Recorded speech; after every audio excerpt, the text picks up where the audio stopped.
Hi, എല്ലാവർക്കും നമസ്കാരം. Chekadi to Thirunelli part 3 video, final video.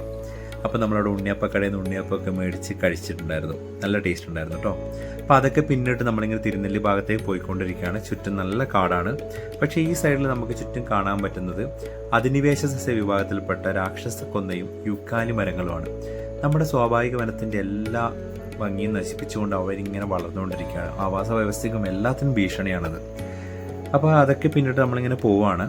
ദൂരെ കാണുന്നതാണ് ബ്രഹ്മഗിരി മല, അതായത് നമ്മുടെ തിരുനെല്ലി അമ്പലത്തിൻ്റെ പുറകുവശത്തായി കാണുന്ന മല. ഇടത് സൈഡിൽ കാണുന്ന വലിയ മരമാണ് ഞാവൽ മരം. ഞാനൊരു വീഡിയോ ചെയ്തിട്ടുണ്ടായിരുന്നു. അപ്പോൾ അതൊക്കെ പിന്നിട്ട് നമ്മളിങ്ങനെ അപ്പപ്പാറ എന്ന സ്ഥലത്തേക്ക് എത്തിക്കൊണ്ടിരിക്കുകയാണ്. അപ്പപ്പാറ എന്ന് പറയുന്നത് വനത്തിനുള്ളിൽ സ്ഥിതി ചെയ്യുന്ന മനോഹരമായൊരു ഗ്രാമമാണ്. നല്ല രസമാണ് അതിലൂടെ ഒരു യാത്ര. ഈ വലത്തേക്കുള്ള റോഡ് അപ്പപ്പാറ ഗ്രാമം വഴി പോകുന്നതാണ്. ആ റോഡ് നമുക്ക് നേരെ തോൽപ്പട്ടിക്കും ചെല്ലാൻ പറ്റും. അപ്പോൾ അതൊക്കെ പിന്നിട്ട് ഞങ്ങളിങ്ങനെ മുന്നോട്ട് പോയിക്കൊണ്ടിരിക്കുമ്പോഴാണ് ഈ ഒരു കാഴ്ച കണ്ടത്. ഇതാണ് നമ്മുടെ ഇന്ത്യൻ വൈൽഡ് കാർ അഥവാ ബൈസൺ. കാട്ടുപോത്ത് നമ്മളിവിടെ പറയും, പക്ഷേ ശരിക്കും യഥാർത്ഥത്തിൽ നമ്മുടെ കേരളത്തിൽ കാട്ടുപോത്തുകളില്ല. Indian wild കാറാണുള്ളത്. ശരിക്കും അത് ക്ലിയർ ആയിട്ടുള്ള വീഡിയോ ദൂരെയായിരുന്നു. അപ്പോൾ അതും പിന്നിട്ട് നമ്മൾ പോകുമ്പോഴാണ് ഇത് അടുത്ത ആളെ കണ്ടത്. ഇവനാണ് ഒറ്റക്കൊമ്പൻ. നമ്മുടെ ഈ തിരുനെല്ലി റൂട്ടിലെ പ്രധാന ആനകളിൽ ഒരാളാണ്. നല്ല ഡേഞ്ചറാണ് ആൾ.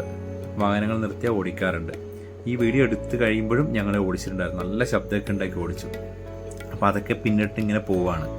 ഇത് ഭംഗിയല്ലേ കാട് കാണാൻ. നല്ലൊരു ചാറ്റൽ മഴയത്തൊക്കെ ഇങ്ങനെ പോകുന്ന വഴിക്ക് ഇങ്ങനെ മാനും എല്ലാം കണ്ട് വളരെ എന്താണ് പറയുക, അത്രയ്ക്ക് മനോഹരമായൊരു ഡ്രൈവാണിത്.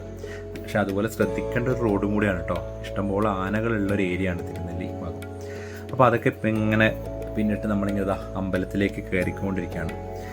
കുഞ്ഞുനാളിൽ ഇവിടെ താമസിക്കാനുള്ളൊരു ഭാഗ്യം എനിക്ക് കിട്ടിയിട്ടുണ്ട്. കാരണം വെച്ചാൽ അച്ഛൻ ട്രൈബൽ ഡിപ്പാർട്ട്മെൻറ്റിലായിരുന്നു. അപ്പോൾ അച്ഛൻ ഇവിടെ ഗവൺമെൻറ് സർവീസിലാണ്. ഞങ്ങൾക്ക് എൻ്റെ ക്വാർട്ടേഴ്സും കാര്യങ്ങളൊക്കെ ഉണ്ടായിരുന്നു ഇവിടെ താഴെ കാളന്തി പുഴയുടെ അടുത്തായിട്ട്. നമ്മുടെ ആശ്രമ സ്കൂളും അങ്ങനെയായിരുന്നു കുട്ടിക്കാലം ഇവിടെ. അന്ന് ഇത്രയും വലിയ കെട്ടിടങ്ങളൊന്നും ഇല്ല ഇവിടെ. അപ്പോൾ നമ്മൾ തിരുനെല്ലി അമ്പലത്തിലേക്കുള്ള പടവുകൾ കയറിക്കൊണ്ടിരിക്കുകയാണ്.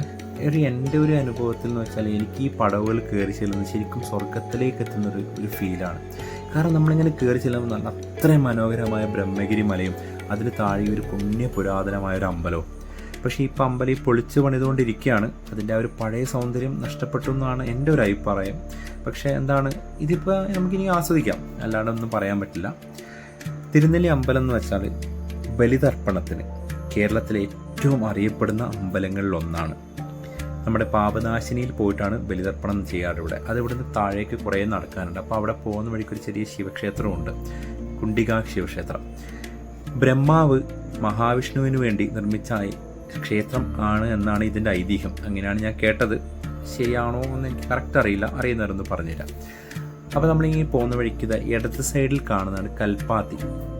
പണ്ട് അമ്പലത്തിലേക്ക് വെള്ളം കൊണ്ടുവരാൻ വേണ്ടിയിട്ട് മലയുടെ മുകളിൽ ഉറവകളിൽ നിന്ന് വെള്ളം ഇങ്ങോട്ട് കൊണ്ടുവരാൻ വേണ്ടി ഉണ്ടാക്കിയൊരു സിസ്റ്റമാണ്. ആ കാലഘട്ടത്തിൽ അത്ഭുതം തന്നെയാണ്. എത്ര വന്നാലും മടുക്കാത്ത ഒരു അമ്പലമാണ് എനിക്ക് തിരുനെല്ലി. കാരണം കുഞ്ഞുനാളിൽ ഇവിടെ ഓടിക്കളിച്ച് ചേർന്ന സ്ഥലമാണിത്. അത്രയ്ക്ക് ഭംഗിയാണ്. നമ്മുടെ അത്ര മൈൻഡ് അത്രയ്ക്ക് ശാന്തമാവും. എപ്പോഴും വരാൻ കൊതിക്കുന്നൊരു സ്ഥലമാണ്. അപ്പോൾ നമുക്ക് അടുത്തൊരു വീഡിയോയിൽ കാണാം. നമസ്കാരം.